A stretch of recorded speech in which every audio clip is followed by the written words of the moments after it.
Hi guys, welcome back to our channel. My name is Tomasz and today we will talk about staccato and legato action in tango. Enjoy!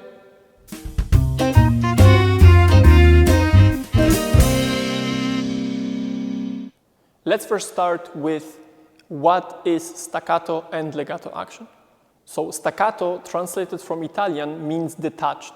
So what it means in music, that it's performed with each note sharply detached or separated from the others. And legato translates from Italian as bound together, and it means to perform in a smooth and flowing manner without breaks between the notes. So what it means in simple words, that staccato is very sharp and detached, and legato is continuous and blended together. So what we have to understand before applying staccato or legato action, we have to understand what do we apply it on. So we have to know exactly which body action or feet action, leg action, we apply the legato or staccato action to create the result we want to see. Not everything in your body will be in staccato or legato way. For example, you might have still staccato action, but your body weight transfer will be still smooth, and that will never change. So both staccato and legato action apply to three major points or body parts in ballroom dancing, in tango. So number one, it will be our head, which is generally the most visible.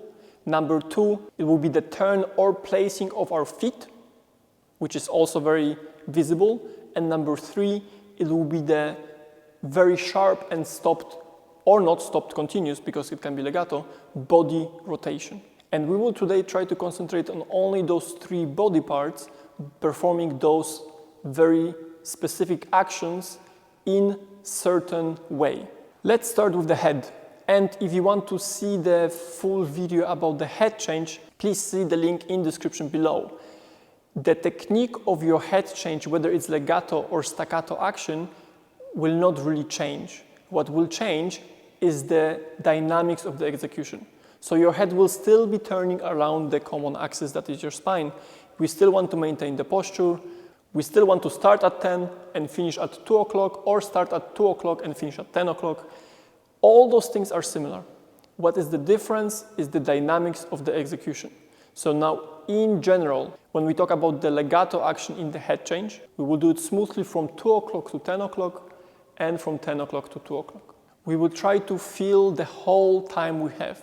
So for example, if we have two slows to change the head, we will start on the first slow and continue and finish in the end of the second slow.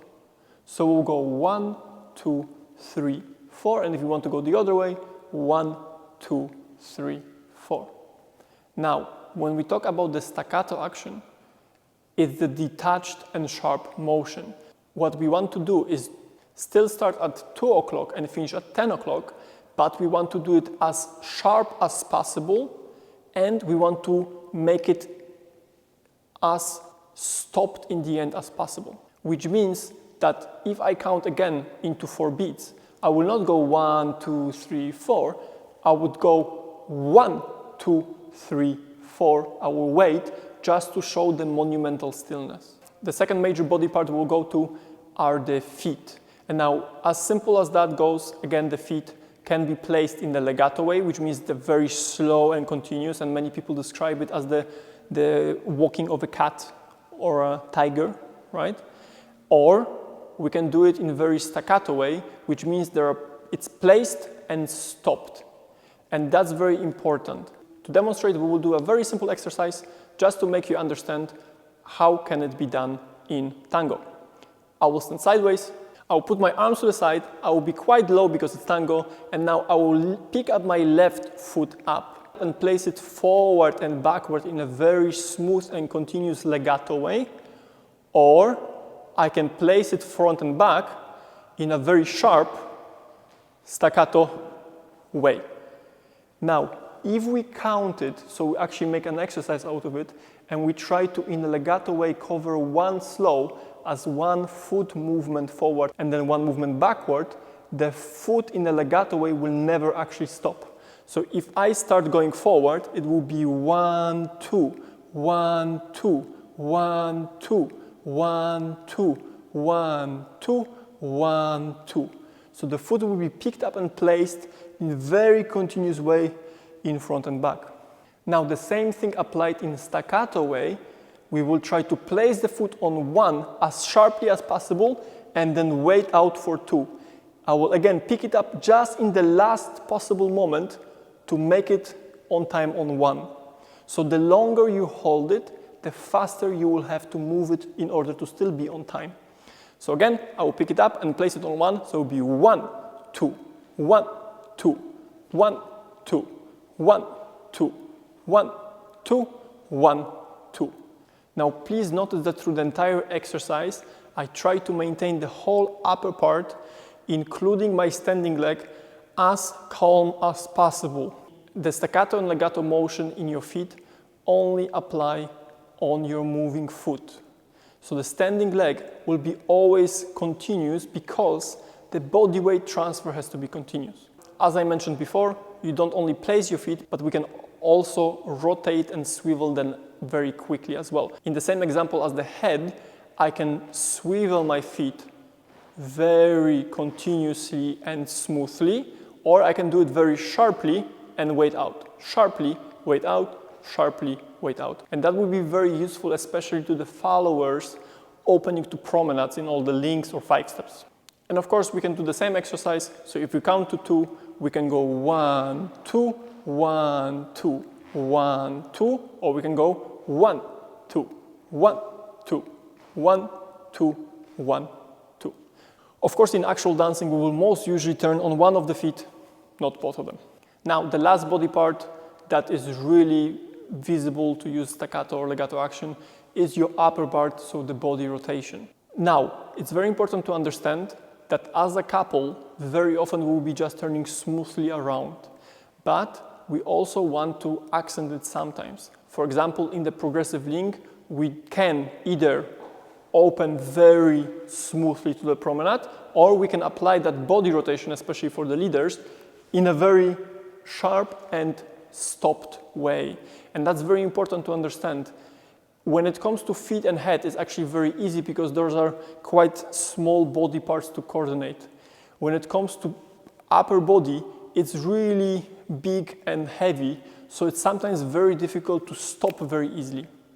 So many students that we have, they start very nicely and they do it very sharply, but they cannot just make it stop in the end. So for example, in a staccato way, we would go stop and then it will drift a little. And again, it will go sharply and then drift a little. And again, sharply and then drift a little, which we don't really want to see because it ruins the whole sharp action.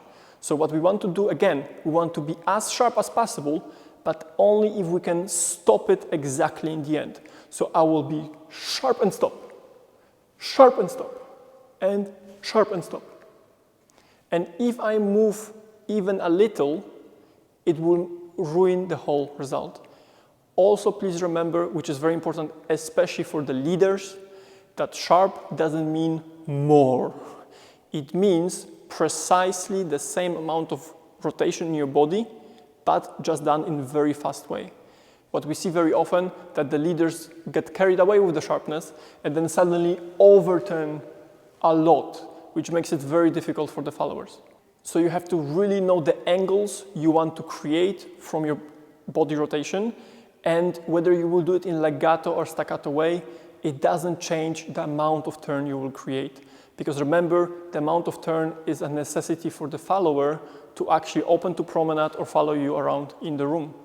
Just to sum up the video and maybe mention a few important points, please remember that staccato and legato actions are describing the dynamics of the movement of the motion. They don't describe where it applies and how it applies, it's just what's the type of movement it is. The last thing I will say is that creating staccato action in any of those body parts is very important, and as important is to keep all the rest of the body still.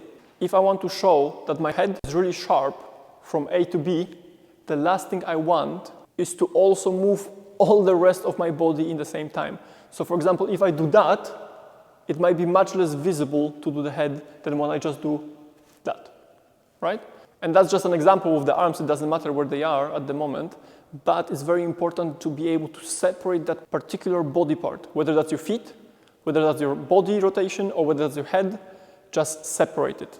And please remember that sometimes they all work in the same time, so I can turn my body and my head and my feet sharply. Sometimes I will turn only my feet and head, very often. Sometimes I will just turn my body. So you have to really remember and know in which body part you're trying to create that rhythm. That's it for this video. Thank you for watching.